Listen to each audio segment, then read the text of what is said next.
Hello à tous, bienvenue. Donc il fait beau aujourd'hui, le CAC 40 est plutôt maussade, on fait vraiment du surplace actuellement. Donc on va regarder un peu les indices et les quelques news qui émaillent le marché. Donc vous le voyez ici, donc les futurs. Donc le CAC 40, vous voyez au niveau du graphe, ça fait vraiment du surplace, on est toujours au-dessus des 5600 points, mais on se cherche, hein. Ça fait déjà 2 jours qu'on est en bougie rouge. Bon, alors effectivement, on a des gaps à combler. Alors là, je vous l'ai mis en journalier, hein. On a des gaps à les combler, donc on a un gap ici, à 5000 points, qui serait les niveaux qui pourraient être atteints une fois que Biden a investi la Maison Blanche. Donc pour l'instant, ça n'est pas encore le cas, ce ne sera pas avant demain vers les 18h. Et voir un peu son programme, vous savez qu'il va, au niveau de l'imposition, on va passer de 21% à 28%, donc une hausse de l'imposition sur les sociétés, donc attention. Voilà, donc pour les indices. Hop, je remets la fenêtre, voilà. Donc sur le CAC 40, excusez-moi, sur les marchés américains, parce que c'est vrai qu'aujourd'hui le marché américain est ouvert, les futurs, on est plutôt vert, hein, vous voyez, 30 000 points, 3 700 points et 12 928 points sur le Nasdaq. Sur le CAC, nous sommes, comme je le dis, à peu près en zone neutre, à 5 612 points. Le VIX américain est en tendance légèrement baissière, hein, moins 1,52, 25, 23. Sur les matières premières, nous avons un dollar qui est à 55,40 $, plus 1,19. L'or est à 1843 $, plus 0,52. Pour ce qui est des devises, l'euro reprend un peu de la puissance, on est à 1,2130, plus 0,45. Et pour les cryptos, on est plutôt bien. On voit que le Bitcoin, on est retourné à 36 991 $, plus 2,06. Sur l'Ethereum, on est à plus 10%, hein, 1373 $. Très bien. Et le Polkadot continue... non, ça continue rien du tout. Là, il fait un peu du surplace. On n'est plus qu'à 17,18 $. Moins 0,97, on est quand même sur une hausse sur 7 jours de 120%. Et le Ripple est un bon quatrième avec 0,29 à 13 milliards de capitalisation. Voilà. Plus 5,31 aujourd'hui. Et on est sur 7 jours sur une tendance neutre. Voilà pour les indices. Donc on va aller voir un peu les news d'aujourd'hui. Donc il y en a quelques-unes. On va commencer par les grosses sociétés. Donc on commence par Alstom qui a annoncé ses résultats.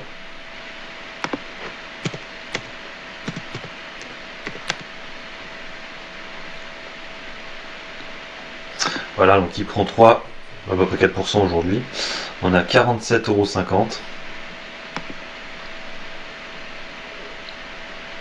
Donc ce sont les chiffres d'affaires du deuxième trimestre. Et bien sûr, il me demande de me connecter. Oh, j'ai rien demandé. Ça c'est très chiant ça.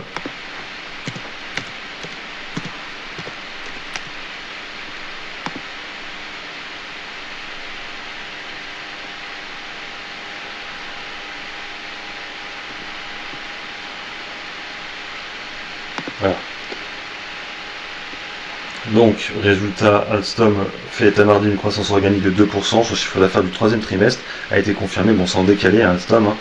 Les revenus du groupe d'ingénierie transport qui finalisera le 29 janvier le rachat de sa branche ferroviaire du Canadien Bombardier ont atteint 2,2 milliards, on va dire plutôt, grâce au dynamisme des activités matérielles roulant et de signalisation. Sur les 9 premiers mois de l'exercice 2020-2021, le chiffre d'affaires d'Alstom ressort à 5,6 milliards, en baisse de 8% en données organiques, mais en ligne avec la trajectoire visée, indiquait le groupe. Alstom a confirmé viser un chiffre d'affaires annuel compris entre 7,6 et 7,9 milliards de $. Avec une commande qui s'élevait à 40 milliards de $. Sur la valeur Alstom, donc Alstom c'est une belle petite valeur. Attendez, je vais mettre le graphique d'Alstom. Voilà.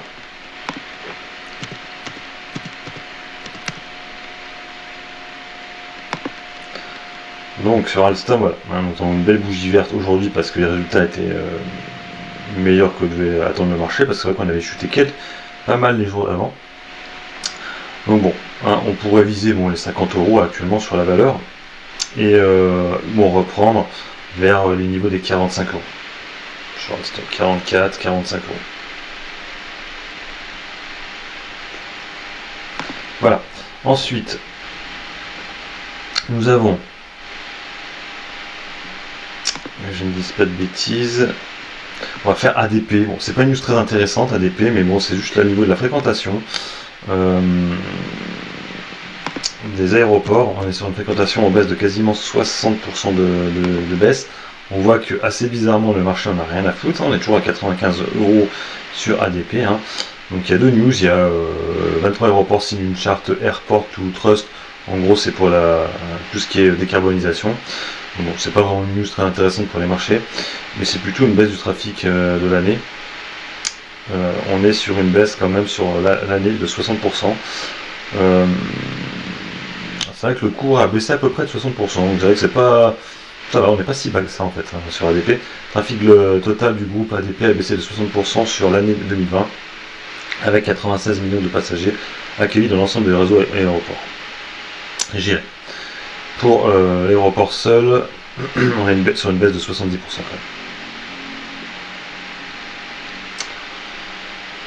Voilà pour ADP.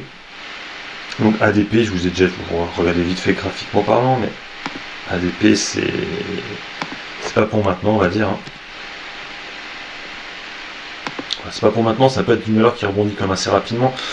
Moi j'irais plutôt la reprendre par là, vers les 89 euros.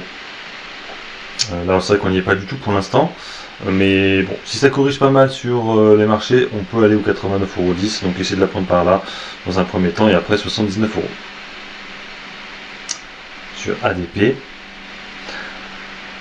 Autre news, nous avons Danone. Donc Danone, c'est plus problématique, je vous mets déjà le cours de Danone, c'est plus rapide. Danone. Voilà. Donc Danone, on est actuellement à 55 euros. Et donc la news, c'est un fonds qui arrive au capital, qui veulent un peu foutre le bordel, on va dire. Ce qui n'est pas plus mal.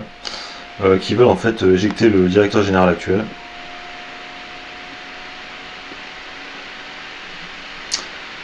Voilà, c'est Bluebell Capital. Donc le fonds activiste Bluebell Capital est entré au capital de Danone, relève le magazine Challenge. Ce fonds activiste basé à Londres, c'est souvent des fonds activistes qui sont à Londres, hein, vous remarquerez, hein. Amber, c'est à Londres aussi, a acheté des actions du groupe français et a adressé une lettre à ses dirigeants pour revoir la gouvernance et la stratégie. Il conseille de séparer les fonctions de président et de directeur général et demande le remplacement de l'actuel PDG Emmanuel Faber, après ces challenges. Donc ça en général les investisseurs aiment plutôt bien parce que en gros ça désavoue un peu le directeur général actuel et on l'a vu avec typiquement Ilya Bavranenko, hein, peut-être que ça fera bouger les choses. En tout cas bon, le dossier est plutôt intéressant sur du long terme, on n'est qu'à 55 euros actuellement, on peut viser facilement les 60-70 euros sur Danone sans problème, quoi. Après c'est vrai que bon, depuis le Covid, on est quasiment à des plus bas là, hein, pratiquement, bon pas tout à fait, hein, les plus bas c'était à 45, hein. Mais c'est vrai que bon, là on remonte petit à petit. On pourrait avoir une espèce d'épaule tête-épaule inversée, hein, vous la voyez un peu là, l'épaule ici, la tête ici, la deuxième épaule là, et là on va partir en hausse, ça peut se jouer. Là je ne peux pas vraiment tracer, mais la ligne de coup serait plutôt par là, donc là on aurait cassé la ligne de coup, donc à voir. Sur Danone. Ensuite, alors la prochaine ça va être Walix. Donc, je vais vous mettre le logo de Walix. Walix. Hop, voilà. Donc Walix qui n'arrête pas de monter. Donc Walix qui n'arrête pas de monter là. Du coup, il faut mettre la news aussi de Walix qui ont racheté, fait une acquisition. Walix, voilà. Donc il prend à peu près 9% aujourd'hui. Donc c'est pas une acquisition, c'est un contrat avec Five. remporte un contrat avec Five. Five a sélectionné la solution Walix Inside pour sécuriser les connexions de l'environnement de production fourni par la filiale Five Cortex, experte en collecte d'analyse et l'exploitation de données pour l'optimisation du pilotage industriel. Notre collaboration avec Five Cortex s'inscrit dans le cadre d'un partenariat stratégique plus large destiné à concevoir ensemble des solutions. Voilà. Toujours dans cette logique de cybersécurité, hein, Walix est une société très intéressante avec 2 CRCI à jouer pour cette année 2021. Donc Walix actuellement, bon, on est un peu haut, je trouve, sur le dossier. Il faudra plutôt la reprendre vers les 23,94€ quand ça aura corrigé. Parce que là, je pense, alors j'ai pas mis les Bollinger, mais je pense qu'on est complètement dans des Bollinger. Puis là, je vois pas les. Il est pas top, Yahoo. J'arrive pas à voir les Bollinger là. Je pense, sans trop me. Je suis pratiquement sûr qu'on est hors des Bollinger actuellement. J'essaierai plutôt de la reprendre par là. Voilà, 23-24€. Attendez que ça corrige un peu. Là, ils enchaînent un peu les news, c'est plutôt beau. Voilà. Il y a eu un gap ici, un premier gap là. Un deuxième de nouveau là. Pour moi, qu'on en comble un, pour rentrer dessus, ce serait plus safe. Voilà, pour le dossier, mais c'est une très belle valeur, on peut remonter beaucoup plus haut d'ici peu de temps. C'est vrai que ça valait quand même, avant le Covid, en 2018, ça valait quasiment 30€. Voilà, donc vers les 30€, on pourra commencer à alléger. Sur Walix et Futuna, c'est Walix. Et puis le dernier dossier, c'est. Ah oui, donc c'est la small cap, c'est Biofidis. Alors bon, faites attention à prendre avec des pincettes cette société-là, mais bon. C'est une valeur. J'arrive même pas à écrire Biofitis. Il va même pas me la donner. Alors, attendez, parce que là du coup Biofitis, je ne sais plus écrire Biofitis, à moins que je. Il y a un gars quelque part, bah oui d'accord, c'est là. Donc, je remets. Parce qu'il ne me trouvait pas sur Yahoo, je sais pas pourquoi ils l'ont déclassé sur Yahoo quoi. Je l'ai qu'à Francfort. Ah voilà. Donc Biofitis qui prend 21% aujourd'hui. Alors pourquoi? Parce qu'il parle d'une possible introduction, on va faire une IPO au Nasdaq. Donc c'est des IPO un peu spéciales, hein, c'est un peu comme on a les IPO sur les valeurs chinoises. Attendez, je vous mets la news. C'est pas là. Hop. Vu que j'ai deux tableaux, en fait, je sais jamais lequel utiliser. Voilà, donc Biofitis. Voilà.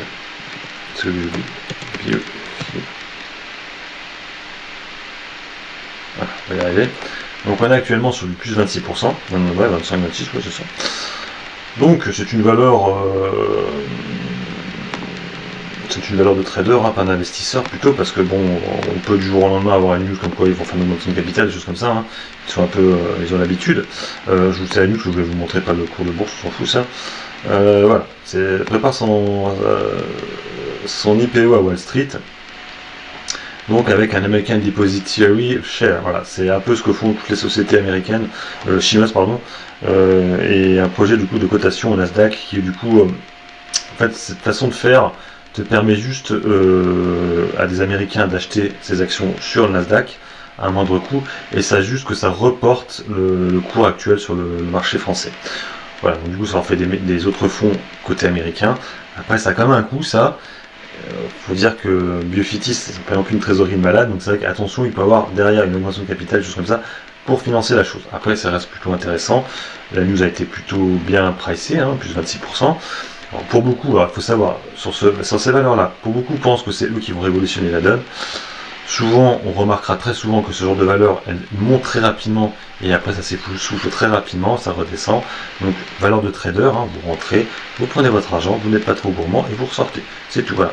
Après, sur du long terme, je vous déconseille ce genre de valeur parce que vous allez vous faire avoir à un moment donné parce que c'est très compliqué sur du long terme, ce genre de valeur. Donc, Biofitis, je reviens sur le graphe, voilà. Donc on est sur la deuxième vague haussière, hein, voilà, qui a été mise en place ici. Hein. Je l'avais un peu dit à l'époque, hein, qu'on pourrait nous refaire une vague, comme une première vague à 2,50€ par là. Là on y va, hein, c'est sûr qu'on va y aller, c'est sûr. Vu que là en ce moment en plus beaucoup de newbits retournent encore en bourse, donc ça va y aller quasi sûr à 2,50. Après avoir, peut-être, on pourrait même taper les 3 euros. Mais après faire très attention à la communication de ce groupe. Voilà, allez, sur ce, j'arrête ma vidéo d'analyse. N'hésitez pas à mettre des commentaires sous la vidéo si vous aimez le contenu. Des petits pouces bleus aussi, c'est motivant. Allez, bonne journée à tous, bon investissement et bon trade. Ciao.